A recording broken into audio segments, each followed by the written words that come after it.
What's going on, everybody, and welcome back to the Draft Report. In today's video, we will be talking about Oregon quarterback Bo Nix and where he should be selected in the upcoming draft in April. So let's get into the film. So before we get into the breakdown, I just want to run through Nix's numbers as a passer this year and compare it to other players in this draft, such as May, Daniels, and Williams. So as we can see, just raw numbers, yards, touchdowns, completions, interceptions, he led in everything. His EPA per dropback was a little lower than the Heisman winner, Jaden Daniels, but he blew May and Williams out of the water. He led in the main four statistics and was just an absolute beast when it comes to raw numbers. But I think you have to add some context to these numbers to really show what Nix was asked to do as a passer at Oregon. So when we look at the advanced numbers, 6.3 average depth of target, and then 65% of his yards came after the catch, and almost 30% of his throws were behind the line of scrimmage. And these numbers just kind of show that Nix was not asked to be a true quarterback for his team. It was a lot of dink and dunks. It was a lot of design screen passes, which isn't necessarily a bad thing because, again, it led to these great numbers. But it just shows that he was not running a true NFL offense, and these numbers aren't going to follow him to the league necessarily. And the film is really where we're going to see the NFL traits and NFL talent that he has, and not just in the numbers, because based off the numbers, he's the best quarterback in this draft class, and we all know that is not true. So we really have to dive into the film to see what he is as an NFL player. Bo Nix has ideal size for the position, standing 6'2", 217 pounds, and he also displays very quick feet and good athleticism. So here Nix gets blitzed, and he's able to break free of two defenders and then uses that speed to get to the second level and pick up a good 15-20 yards before sliding down. This is a pretty prototypical Bo Nix run. He's able to break free from the pocket and then pick up a decent amount of yards with his speed, but then he's not going to try to break free of a defender, juke, or slide or anything, or truck or anything like that. He's just typically going to slide down after he gets his yards, which is fine, but it just limits his ceiling as a runner, but it also keeps him healthy, which he did a very good job in college. So I think he's a solid runner, but nothing. He's no Jaden Daniels out there, but he has the ability to pick up a first when he needs to, and will probably run in like the 4.5, 4.6, which is very good speed for the position. While Nix only had a little over 200 yards on the ground, he was used a lot as a bootleg or rollout passer, which he excels at. Here's a good example of that. It's just a simple little comeback route that he throws with very good timing and right on the money on the run. Now this looks like an easy throw, but it's harder than it looks. This, good 20-plus yard throw in the air, and he puts it perfect accuracy on the run, and he is very reliable as a rollout passer that I think will be used a lot at the next level. Nix also displays an NFL level arm. On this play, it's just going to be a simple streak to that receiver on the left, but you can just see how the ball explodes out of his hands. From his own 20, just a casual throw, the ball just seems to be in the air for forever, traveling a good 50-plus yards downfield, hitting his receiver in stride for a big 70-yard touchdown. We look at this again. Just a very casual throw. These mechanics don't look like anything. Just effortless and, easy distance on his throws. He might not have the arm of like Drake May or Josh Allen or something like that, but he definitely has enough arm talent to threaten all three levels and be an NFL level passer. While Nix is a good athlete, he is definitely better working within the structure of the offense and being a pocket passer. So here's a good example of that. This is going to be trips to the left side, and they're going to run a in-breaker. They're going to basically run three in-breakers. It's pretty obvious that this is a man coverage look, and this linebacker is just going to kind of be patrolling the middle of the field, picking which route he wants to go to. So this is a big third down here in the game, and Nix hits the top of his drop, and right here he's getting rid of the ball. And this might look like a bad throw, but he trusts his receiver. He sees immediately that he's going to have inside leverage, knows this route's coming in, but I love the anticipation he's throwing with. He's getting this ball out before his receiver even breaks because he knows if he waits, this linebacker reading his eyes is going to be able to get there. As soon as this ball's out, this linebacker is getting this way, and he doesn't have a ton of room to fit this throw into, and he knows his guy's already beating this corner. So I love the anticipation he's throwing with here, and he delivers it right where it needs to be. You can see if this throws a half second late, this guy's going to be bearing down on him and able to make a big hit, but he's able to put it out in front of him enough, but he also puts it a little bit behind him so that he can't totally run in straight into that hit. So I think this is a great throw, great ball placement, great anticipation, and really shows his ability as a pocket passer. We'll watch it again. Throws it super early on the break, perfect pass, big third down pickup. Nix also excels at using his eyes to get defenders out of their spots when they're guarding receivers. So here's a simple zone concept where this linebacker is going to have to choose between two options. They're going to run a slant and then a little in route, and it's really going to stress these two linebackers to make decisions. And it's just a quick little 1-2 read. So on the snap, you see Nix is eyeing down his receiver right here, and this receiver is breaking this way, and normally the quarterback's eyes are going to follow that receiver, so this linebacker would typically follow the path of that receiver because he's following Nix's eyes. And I don't know if it's because of a lack of skill from the linebacker or Nix's eyes, but that linebacker is completely out of his spot when this is thrown. There's no reason for him to be over here, and Nix does a great job setting up this play. We can see it even better from the other angle. So we see great ball placement there. And this really is going to tell us if it's the eyes or if it's the linebacker's inability. And we get that answer, it's the eyes. Because look at where Nix's head is. His head is, his eyes are facing way left. This defender is following his eyes well. But you can see right as he's throwing, Nix snaps his head back to the right and is able to deliver this pass. Those eyes were not following the receiver. They were left of where his receiver was to draw that linebacker out of place and give him more room to deliver an absolute spectacularly placed throw right on the money, in stride. It's the little things that make Nix a good pocket passer, and I think this is a good example of that. Nix's biggest strength, in my opinion, is his accuracy to all three levels of the field. As I mentioned earlier, he broke the FBS record for all-time completion percentage in a season, and while that number was boosted for sure, you don't get that without being an incredibly accurate passer. So here's a good example of this. He's looking for this crosser over the middle of the field, but it kind of gets covered, but he ends up throwing with great touch on this pass. As we can see on this release, he's throwing to this, and this is going to have to be perfect. He only has about 2 yards of room to get it over this defender's hand and get it into his receiver's hand. I wouldn't really recommend this pass, but when it's Nix throwing, I kind of trust every pass he throws. Look at this elite touch here. We can see it better from this angle. I mean, look at that. There's only 2 yards of separation there. The ability to drop it over this defender but still in the hands of your receiver is absolutely incredible. And most guys just don't have the touch that he does on his throws. We watch this again. Just incredible touch and ball placement. His receiver does have to jump forward to make a good catch, but I mean, you're not making this throw without having your receiver make it a little difficult. I mean, just an absolute unbelievable touch pass here against Oregon State. My biggest knock on Nix as a pocket passer is his inability to get through reads and make full field progressions. So as we see here, this is a good example of that. On the snap, he's really looking to this right side of the field. It's kind of a two-area read with these two, but if he gets his head just a little to the left, he has this guy open, which, yes, would be a tough throw, but he's running up. These guys aren't really following him, so I think he has the ability to drop it in the bucket out here and hit this guy. Not only that, if he gets his head to the back side of this read, he has an easy touchdown. His receiver, Troy Franklin, who's one of the fastest guys in this draft, has a step and will gain more yardage on this guy with this safety not even paying any attention to him. All Nix has to do is get to the back side of this read and hit this guy. He's had his whole drop to get through and realize that his first read isn't open. He needs to get off that first read.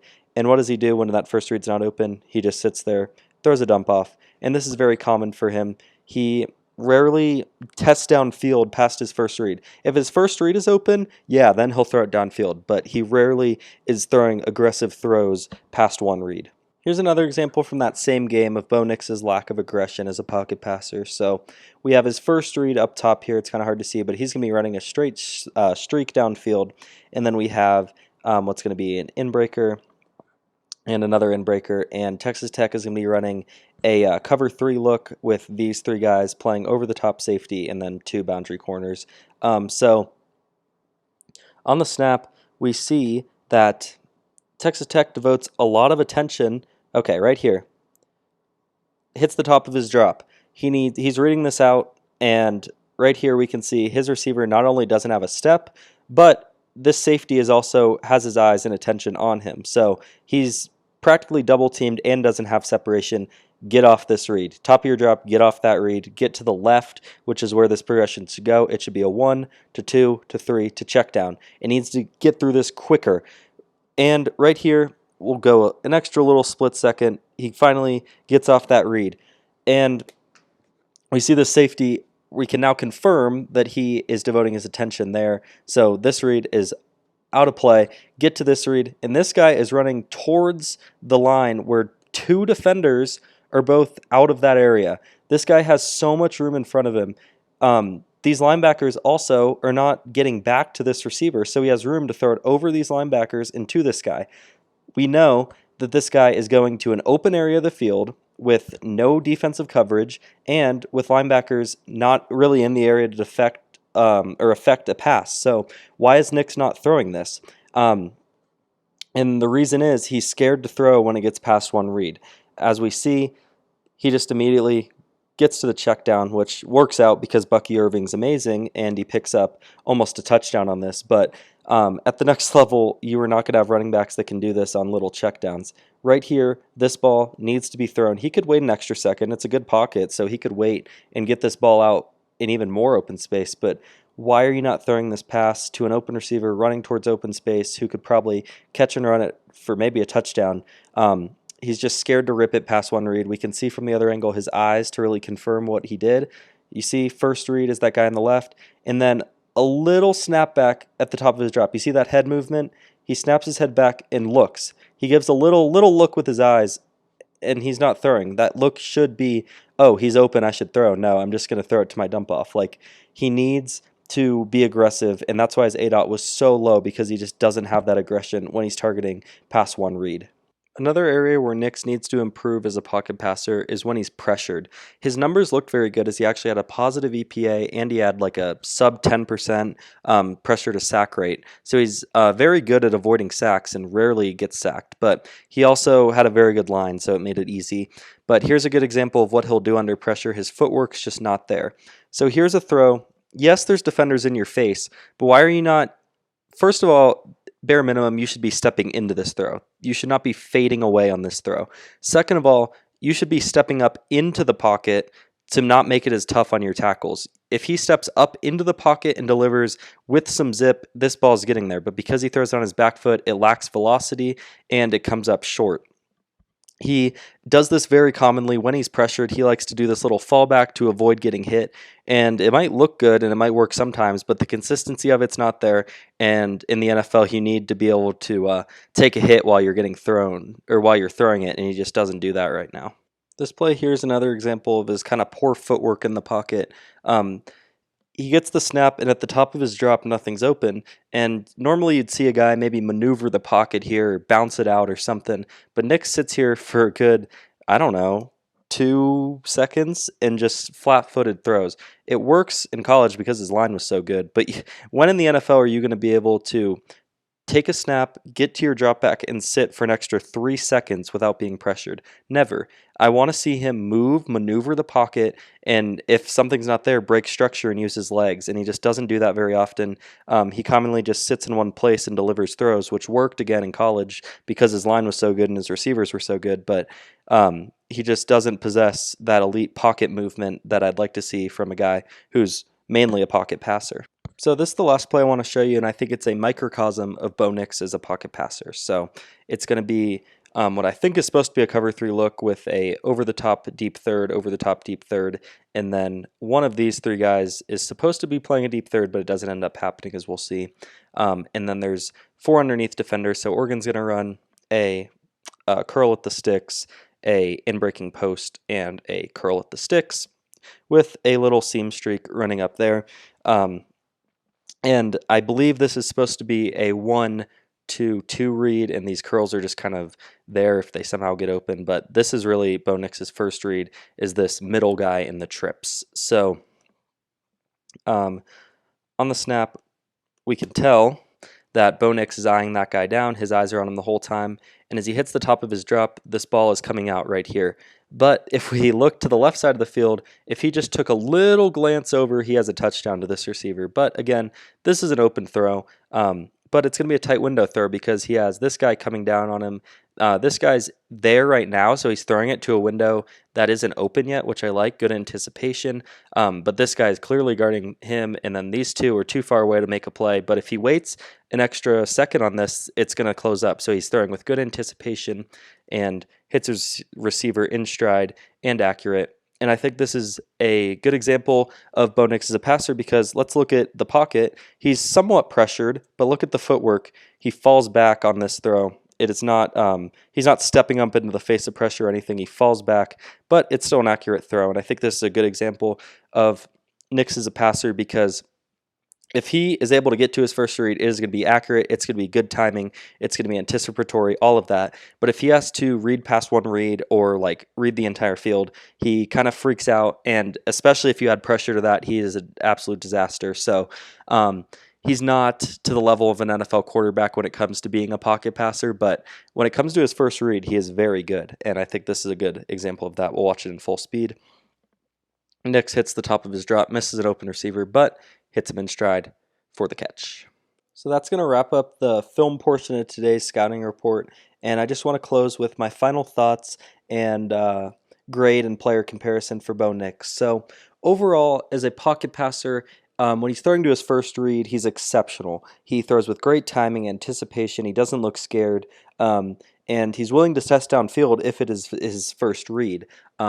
But past his first read, he's very slow getting through his progressions. He is commonly just a one read to check down guy, which again keeps the ball out of harm's way because it limits picks, but it's just not an efficient offense. And he needs to be able to get through reads quicker and really show an ability to get to the second read. He's almost always just throwing to his first read, and he doesn't really display any ability to read the entire field or get to the backside of a play, which is kind of scary for a 24-year-old quarterback to really not have any experience having to read the entire offense or run an NFL scheme. So the numbers were definitely not true to the film because they kind of show how great the passing offense was and not necessarily how great Bo Nix was, even though he was pretty accurate and everything over the middle of the field. I think his ball placement is very good, and his ability to make plays out of structure is decent. He's not a guy that's going to run for 1,000 yards. Again, he only ran for 200 in college, but he is a guy that can threaten defenses with his legs and will probably running like the 4.6s, which is very good for a quarterback. So I think he has the ability to do something when the play breaks down. So I have his comp as a athletic Mac Jones because they're both, good but not great with the arm, very accurate, and are good at avoiding sacks, but their footwork under pressure is not great, and they don't really have the aggressiveness downfield or the ability to read the entire play out, which is the reason why Mac Jones struggled. But I think it's important to understand that Mac Jones struggled in part because the Patriots failed him and they didn't really put anything around him. If Bo Nix goes to a situation where he's expected to be the guy and engine the offense, he's going to struggle mightily. But if he goes to a situation like Brock Purdy did and can just kind of be the worst of all the skill position players and doesn't do anything to not hurt the offense, don't throw picks, he can excel in that. So I think he is very situation dependent based on how good his line is, how good his skill position is how his career is going to turn out. But I do have him as a 6.15 out of 8 on my scale, making him probably a career backup / low end starter, kind of like Mac Jones, where he's kind of bouncing between being a low end starter in the league, being a high end backup, and if he lands in the right situation, he can be a mid-level starter, but I think it's going to be more due to his skill position talent and not him necessarily. So I believe he should be a third-round pick, but with the QB bonus bumps him up to a mid to late second, and I'd be comfortable taking him anywhere in the second round. And so I don't hate him as a prospect, but I don't think he should go in the first round at all. And that's my opinion on him. So that's going to wrap up the video. I hope you guys enjoyed, and I'll see you guys in the next one.